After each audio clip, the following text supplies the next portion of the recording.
Good morning, everyone. Thank you for joining us. Another installment of the Real Estate Mastermind. I have a good friend, DeeDee Ollis, with me today. DeeDee, thank you for joining. I appreciate you so much. And you were more than willing to come on and share all of the knowledge that you have with us. So I appreciate it. Thank you for having me. So DeeDee, did you grow up in Cincinnati? Hamilton. Hamilton, and you're very proud of that. We've talked about that before, and I think like there's a passion in you for that particular market, right? Like that's part of your real estate vision and purpose. So what if you could kind of share, you grew up in Hamilton, now you are in Fairfield Township, strong member of the community. Have you been here your whole life? Yeah, that's about 28 years. I'm only 28 years old.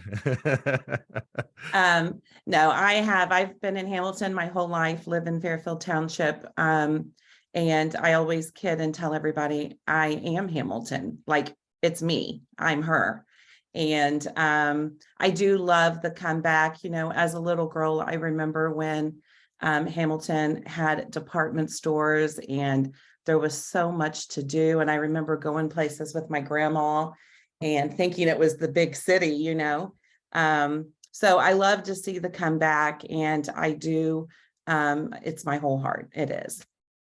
It's so funny you say that because I have some of the same memories. My grandparents used to want to go for Sunday drives, right? And I believe right downtown was there a McAlpin's. Yeah. And you know, we would go there with grandma and grandpa. So yeah, and I mean, we're talking from Springdale to Hamilton. It wasn't that far, right? But Yeah. just a shot down Route 4. So yeah. Oh, let me close those blinds. I think the sun is popping out. Okay. all good. I'm sorry.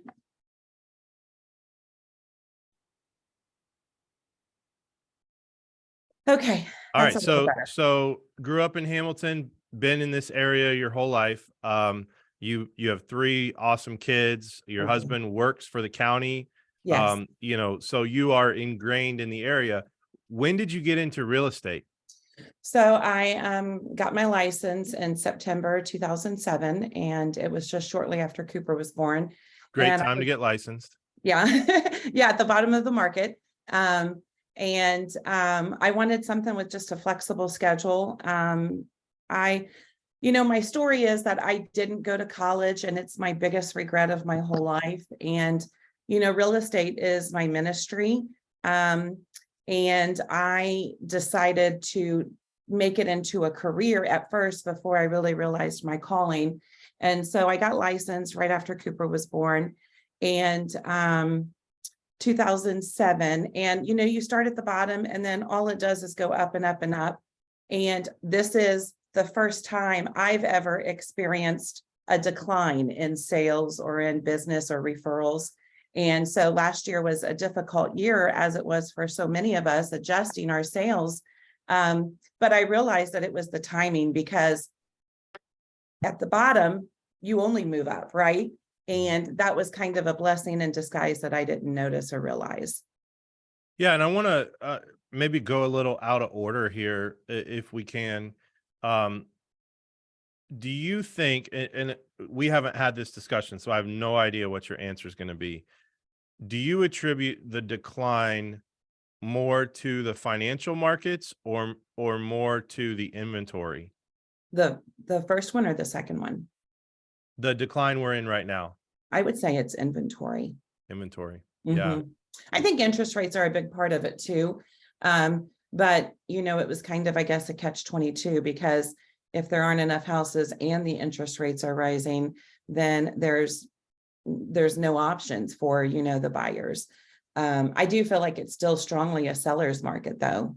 There's still and I do feel like the spring market has sprung. There's a lot of buzz, and my phone's ringing, and I love it. It feels so good.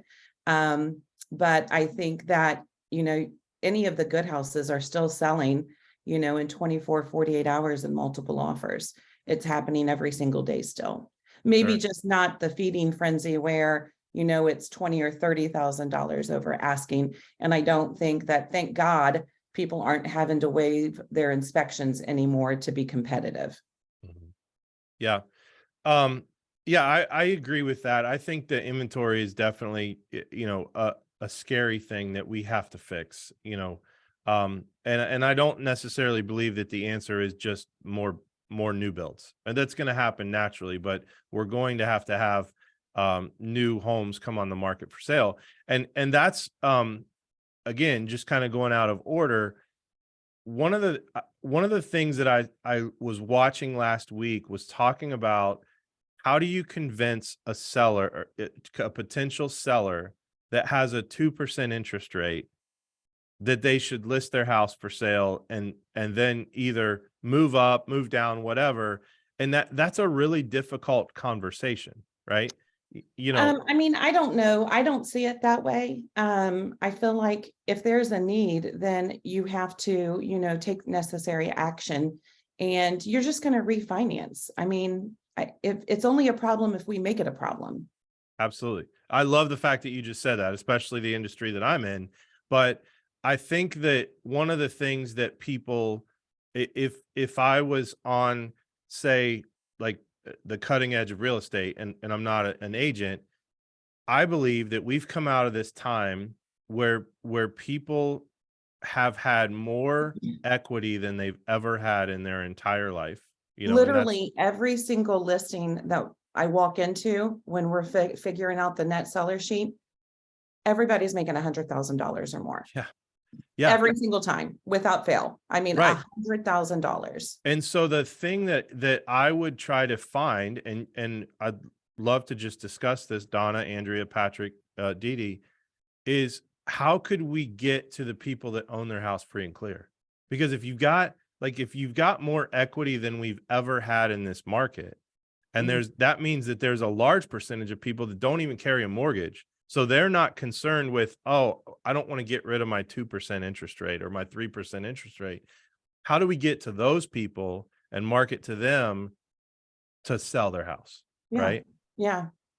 And I don't know the answer to that. I know there's county reports. I know, it's just going to be a marketing blitz, just all of the different methods. But to me, you said it best. The funds, the interest rate is only a means to an end if you need it, Mhm. right? So then if I was a real estate agent and I've got people that have their house free and clear, then if they sell, they may not even need a mortgage on the other side. So, hey, let's sell your house. You're not worried about the interest rate attached to your mortgage. And then let's go find a new house, which you may potentially pay cash for, you know? So that's a whole nother side that, again, it gets into our psyche and we're like, oh, interest rates are bad today. And it's like, well, there's a whole lot of people out there that interest rates don't matter to. Well, I think every single day you're going to have fresh new buyers and sellers. You have, people that who their lease is up, or they just finally got approved, or they're getting married, or health issues have come into play and they need to move closer to family. So there's always people whose life circumstances come into play, and it doesn't matter, what's going on with the interest rate or the inventory. They're still going to be serious clients. But I think interest rate's only a problem if we make it a problem. I mean, it's not stopping me from buying more properties. I'm not worried about it. Yeah, I have some first time home buyers that, first of all, I think that there's a large contingent of first time home buyers that have changed their level of entry into the market, right? So I tell this story a lot. My wife and I bought our first house for 140,000 in Fairfield Township. It was not our dream home, right? We didn't have kids yet. It needed some love attached to it. And we owned it for less than 2 years and then sold it for 175 and took that $35,000 profit and then put that into a house that we built that was what we want. I don't see that today with people. They're not thinking that. They're like, I'm going first time home buyer. I want a $500,000 house right away. Yeah. People aren't willing to put, the time in to get to that point. So, Well, it's because I think we all have that instant gratification as a society. So that's part of it. And two, there really aren't a lot of, I mean, my first house was in Lindenwold for $72,000. And there aren't any more, baby houses, that are stepping stones. everybody that's new is getting pre-approved at $300,000, $400,000, $500,000. And so I don't know what happened to those smaller houses, but we busted butt to make money and grow equity. And so that's kind of what I try to do with my buyers, especially first-time home buyers. I'm trying to show them and teach them, okay, we're going to buy this house, and then in 5 years, you're going to call me and we're going to sell it. And in between time, these are the things that I want you to do to improve your value or to make it more marketable so that you can have a stepping stone to your move up house, How are you having those conversations with them? Is there a general, plan of attack that you go through? So I always start with getting my clients pre-approved. And then once they're pre-approved, I do a buyer's consult. So, we'll go someplace or do a video call, and I'm explaining to them, how the process works and what my role is and what their expectations should be. And then when we're in the field, I give them a very thorough tutorial of things to look for, things that matter or are important. One of the things that I just made up, this is not anything, patented or anything spectacular, but I always tell my first-time home buyers, there's 8 key components when you buy a house, and we don't want to have to fix or replace all 8 of those items. And it's the roof, the windows, the furnace, the air, the water tank, the kitchen, the bathrooms, and the flooring. Those are the biggest things in a house. And if all of those items are old or need replaced, then we're probably buying a money pit unless we're getting the deal of the century. So I go in and I say to my young first-time home buyers, I want half or more, 4, 5, 6, 7 of those things to have already been updated. We don't want originals. And then that way we can piggyback off of the things the current owner has done. And then we're going to do X, Y, and Z. And then you're going to be ready to make money. So I'm educating them. I'm trying to edify them so that they can see the big picture and use real estate as an investment. That's great. That's great. And so in this market that we've come through, and you mentioned this earlier, where people were waiving inspections, that was probably a big red flag for you, given, No, I used it and did it. There were times where I felt like it was okay in my spirit. When you have ownership pride, you can tell when you're getting a good house or a lemon. And it would depend on, who my buyer was, because if it was an older elderly couple, if it was a very young first-time home buyer or a single mom, and they didn't have, the ability to fix things, or they weren't handy, then it's important to have that inspection, but if he's a contractor and, his dad's a roofer, then we can forego some of those things because I know that they're in a position. I always say, buy the house and fix the toilet, don't let the little things stop the deal. And I mean that. That's just me. I mean, when I buy houses, I don't do an inspection because I trust my heart, my gut, my eye. I mean, I know just enough to be dangerous, but, we know if we see mold or, structural issues, we know, when, something's been abused and neglected and has a lot of deferred maintenance. Those are the houses that take a special buyer, or definitely need an inspection. But if you're in a house that's an original owner and they've, done everything with excellence, then I don't know if I would require an inspection, but it also depends on who that client is and what their level of comfort is. Nice. Nice. And how has the, and this is something that I truly don't know, but how has the market with coming out of waiving inspections to now making those so much more important, how has that changed the home warranty market in your opinion as well? Is that something that you use now as a selling feature? I think that's a great question, and I have 2 thoughts on that. So I felt like for the last couple years, home warranties were irrelevant. They didn't matter. And Lord, for a whole year, I actually bought all my clients' home warranty. I physically bought them and paid for them as part of their closing gift. But I feel like, there's also a way to use that as a strategy. So I'll give an example. I recently closed on a house in Forest Park. I had the buyer and all the cosmetic things had been done, the subway tile in the kitchen and all new flooring and doors and lights were adorable, and bathrooms had the brass fixtures. So when they walked in, they were just smitten. And then I opened the closet for the furnace, and oh my God, it was 1,000 years old. And, I said to them, I went back to the 8 items, everything is done except for your furnace and your air conditioner.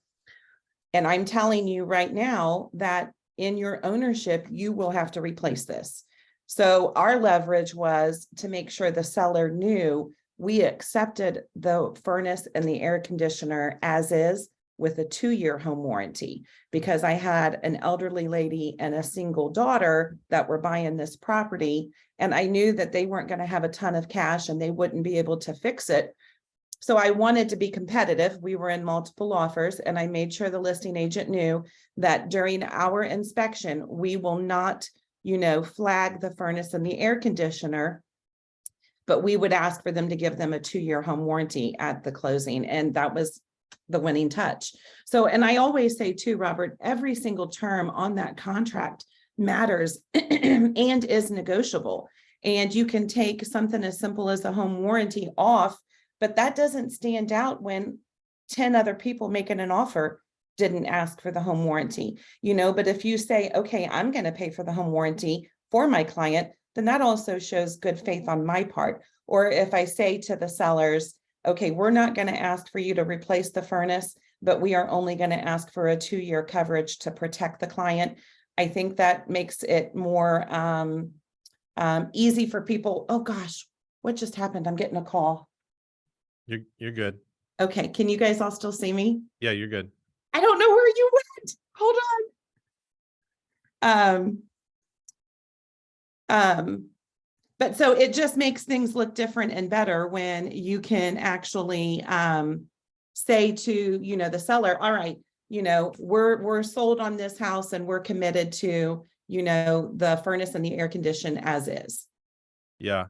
One other thought on this, and again, just asking this question, I think I've seen a lot more recently that FHA buyers, when they make their offer in order to be competitive, they're going in willing to fix some of the things that may be flagged on an FHA inspection report, right? Like the age-old things like the GFCI outlets and stuff, things like that. Are you seeing that more? And do you have an opinion on whether that's a huge risk for buyers or not, or even, as an agent representing buyers?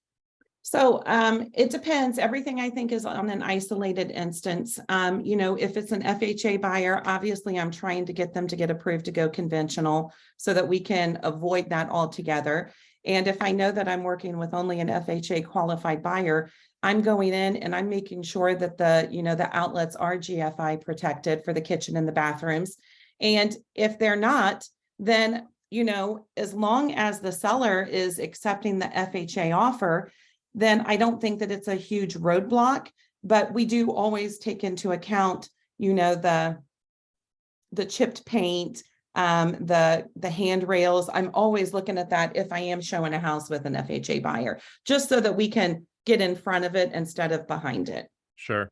And I think honestly, and I'm sure most of you have followed the news, you've seen what's happened. I think we're in a situation where FHA is trying to turn the tide a little bit because they've made mortgage insurance a lot cheaper. And honestly, in most situations, an FHA rate is cheaper than a conventional rate anyway. So we're seeing situations where we have a buyer and we're like, listen, financially, like you said earlier, you're going to refi anyway because of where rates are. But FHA is a way better loan for you. It's just a question of whether the seller will accept it or not. So, again, there's this fine line of trying to present it in the best way and what's the best scenario for the buyer, in their financing. So, and I think that with the client's permission, it's okay to go to, the listing agent and say, we're pre-approved FHA, but I have a solid buyer. They have great credit scores. They just maybe don't have a lot of cash to put down. And that still makes them a very competent client and buyer. If the buyer is okay with you disclosing some of those things, then why not be completely transparent and try to be a cooperative co-op. You know what I mean? Mhm. I just feel like honesty is the best policy always. Sure. Sure. Okay. So now we can always come back to that when we open it up for questions, but honesty is huge with you. Integrity is huge with you. I would say, knowing you, that that's one of the backbones to your business and the way that you operate. And there's other great people on this call that I know and I've talked to, and I would say the same thing about them. I don't know that I would necessarily say that DeeDee has a niche, right? Other than your niche is probably just help, right?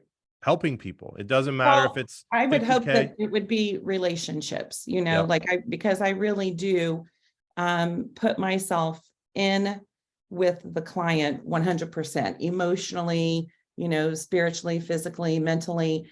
I got a referral from one of my clients the other day, and Jeff said to Tanner, he goes, dude, I really don't even know if she sleeps. Like, I don't know, she's always available. And I think that was then, because now that things have slowed down, I'm the most rested person in Butler County. Like, all I have done for a year is sleep and nap and refresh. But I want them to be completely able to say, she treated us like our children, like her children, or, I felt like she loved me like her mother, because it's all about the relationship, not the transaction. If you can make the whole sales transaction, if you take out the monetary and you focus on the relationship, it's a game changer for, I think, your reputation. If I had a niche, I would say it's probably, I guess maybe what my heart loves are first-time home buyers and single moms, but I think that it's my honesty, it's my transparency, because I talk them out of more houses than I talk them into. And I want to fight that fight. I don't want to give up. I want to walk in the door and then them just go crazy excited, when they find the one and we finally struck gold. It happened this weekend. I was showing a house to my friend, and she was like in the basement. We heard somebody coming in upstairs, and she goes, DeeDee, I want this house. And I was like, okay, we're going all in. And thankfully, we got it. So we were super excited. And a lot of that has to do with, who you're co-oping with, who you network with. So I know that if I see any of these people come into me with an offer or as the listing agent, I can trust them, and we're going to work good together because we get each other. Now, when it's a stranger, like say it's somebody in Sims Township or Blue Ash that maybe doesn't know me or hasn't heard of me, I'm just another agent to them, but I think that that's why I love staying in my little bubble, because it's happy. It's safe, Yeah. And there's a lot to be said for that. Again, one of the first times that I met you, you were so passionate about being from Hamilton and then wanting to help. And then again, no, the conversations we've had, I kind of led you into saying that you have this passion for single mothers and widows, because we've talked about that before. And like, you love the veterans, like that's your heart. Yeah. You So how do you nurture those relationships after they've used you, and then you're ongoing? I know you've got some great client events. What's your strategy? Because again, and like a lot of people on this call, I don't know that you ever sleep. So with all the stuff that you do, and I should mention that until recently, you were solo. I mean, you have a great transaction coordinator now, but like, you were doing most of this yourself. And so how do you do that and balance nurturing past clients as well? I'm glad you asked that question. So I've got a few little things that I like to do to stay in touch. I do have a Christmas event every year. I use social media a lot. I think that, that's what works for me. I love every time that I get their memory or their time hop, and, it's 1 year, 5 years, 10 years later, they bought a house or sold a house. I love sharing that with them. I'll either text them. And another little thing that I do is when I drive by a neighborhood or a street where I've previously sold a house, I'll shoot them a picture, or I'll just message them and say, hey, I'm thinking about you. Because I think there's 10,000 people in my contacts. I probably should go in and delete some. But it's just those little things, I think, that where you just constantly stay in touch. I, always do magnets and calendars that I send out yearly. That's what everybody does. But I think it's because I spoiled them so much when we worked together. They just can't even imagine dealing with anybody else. I literally got in their psyche, made them believe that DeeDee is the only realtor that could help them. And they're just brainwashed. They are all brainwashed. Yeah, that's awesome. And I think, again, there's always ways that we can better that experience for ourselves. I mean, even though you may do a great job, it's something that we're also passionate about. Like, okay, how can I do it a little bit better? And how can I do it? Because we want 5-star reviews and raving fans. Those people end up being our biggest champions of referrals. Yeah. So, yeah. Okay, I want to open it up for questions. We wanted a lot of this to be about conversation. DeeDee, anything else that you would like add about this market? Again, coming in 2007, I started January of 2007, started my company. I was in the mortgage business prior to that, but it's like you said, the only way to go was up, right? And so we have had a little bit of a correction, and a lot of the I've talked to a lot of agents that have come back from either the Keller Williams family reunion or the RE/MAX convention, and everybody's talking about the shift. One of the things we talked about last week was in a lot of areas, it seems like a flip-flop market where one week you're giving concessions and the next week you're in multiple offers. Miranda's on here and she does a lot in Dayton, and she said it's not a seller's market in Dayton. It's completely different. So again, there's pockets, right? But is there anything that you feel like you're starting to see that's different, that you just kind of question and like, okay, where do we go from here type of thing? I don't know if I would say that I see that anything is really different. I just see things shifting a little, like the inspections are back. People aren't always including the appraisal gap. I had an agent ask me, will you include an appraisal gap? And, we kind of held our ground and said, no. We lost the house, but, it wasn't meant to be in the end. So I feel like it's still strictly each buyer and seller and what their dynamics are that surround them, and how can we get a meeting of the minds. Okay, great. Okay, who's got a question for DeeDee?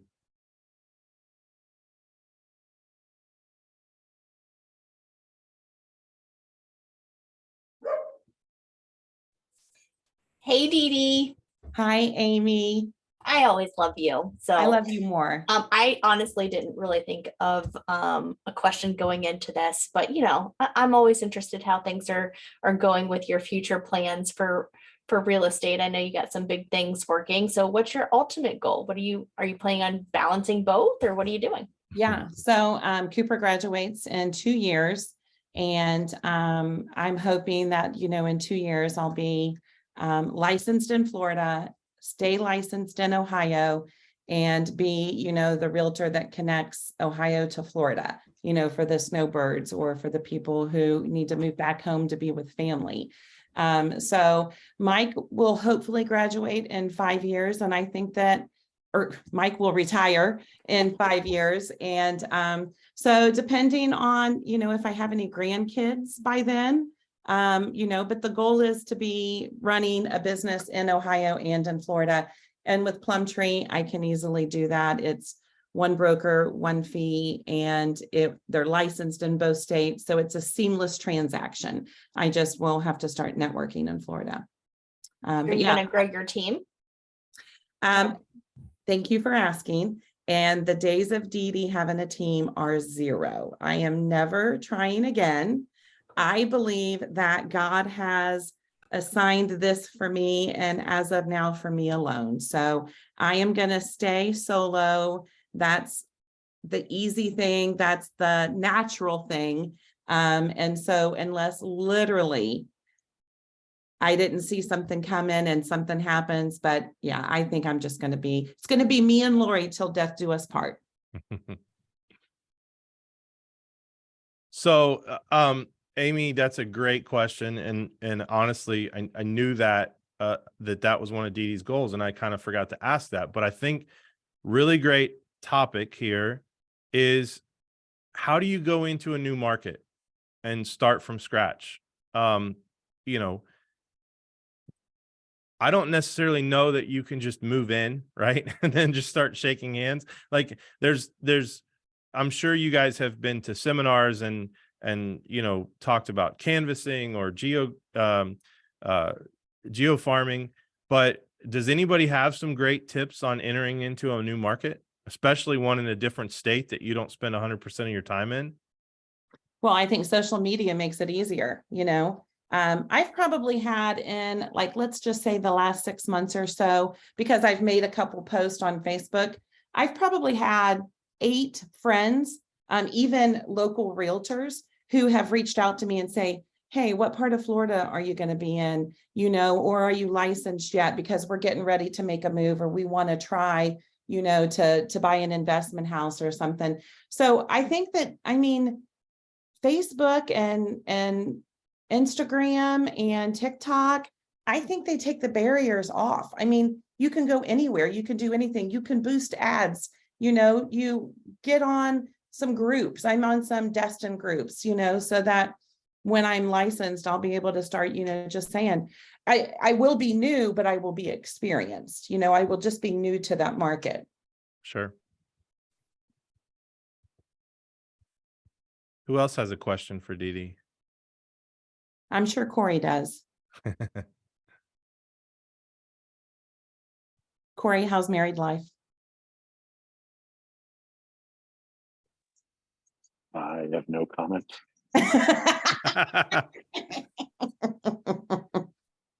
We literally just came back from the Social Security Department, and it is official. It's Lydia Marie Genowan now. We had fun. I loved being there for the wedding. Yeah, it was a blast. It was a blast. I was going to say, I feel like I know everything about DeeDee and her business because I spent 4 days with her chatting about it. So I really don't have any questions. Zip it. No, it was just everything you said about, like, not having a team and, just being learned. And, I think you're going to do great in Florida. And, you're again, I think, your faith is going to carry you, very far. And, getting into, that community as well, and finding your community down there will it'll just happen. So I think you shouldn't have a problem, doing that, but, I can imagine it'd be very overwhelming, but you have your business here. So yeah. Well, and I think that that's kind of also even been a little confusing for maybe some of my family, my friends, my clients. They're like, oh my God, is DeeDee still selling houses? Does she have, she changed brokerages. She's going to Florida. Is she still in the Hamilton market? There's a lot of people that were just like, oh, I didn't know if I could call you. And I'm like, yeah, I'm still 100% commission, hustling houses every day. But I think that there was, in social media, right, it's just perceptive to how they want to receive it. It's also so very fake. We all know that. But it's, you have to constantly be social selling. And if you're not, I think you'll just completely get passed up. You have to be comfortable with pictures. And honestly, pictures aren't enough anymore. We have to up our video game. Yeah. We talked about this on previous masterminds as well. The largest number of first-time home buyers to ever enter the market is happening now at the very beginning of it. And it's the millennial buyers, and they do business in an entirely different way than some of us old dogs are used to. Yeah. So I like it. 100%. I'm okay with texting. I don't need to talk on the phone. And I love when people say, no, let's just text. And I'm like, yes. So I just am probably a millennial at heart a little bit. But I think that you know, when I started selling houses to my kids' friends is when I was like, oh, there's a new market I didn't anticipate or, you know, prepare for. And I love that option. You know, I want to be their realtor for life. I want to, you know, when they get older and they upsize or downsize, I want to still be selling houses, you know, from Destin, and, you know, connecting and networking and helping people achieve all their real estate dreams. That's awesome. Yeah. All right. Well, DeeDee, I appreciate it so much. I'm glad I twisted your arm and got you Thank you. on here. And I think, again, all the support, Amy, Miranda, seen you guys so many times. I appreciate it. I'm so grateful. Patrick, for helping me. I am going to take next week off because I will be on vacation. So, Good for you. but, and yes, DeeDee, And where will you be? Where will I you will be in Destin at the beach. So, not DeeDee's house. I actually own a place not too far from DeeDee's house. And so we talk about this all the time. all the time. But, so Patrick had a great suggestion. I want to plug this. So 2 weeks from today, I've got Mike Hines on. He's agreed to come on. He's the other half of Euler Hines, and Mike does a ton of stuff with builders. And it just seems like that's a need right now to kind of brush up on our dealings with sales agents and trying to navigate that process. And also the expectations of maybe a 1 year build, not a 6 month anymore, but a 1 year build or longer. So 2 weeks from today, I'm going to have Mike Hines on. I'll send out all the invites. And again, I just appreciate everybody. DeeDee, thank you so much. Thanks, and Robert. I will see you guys soon. All Appreciate right. it. Bye, guys. Thanks, friends. Have a wonderful day.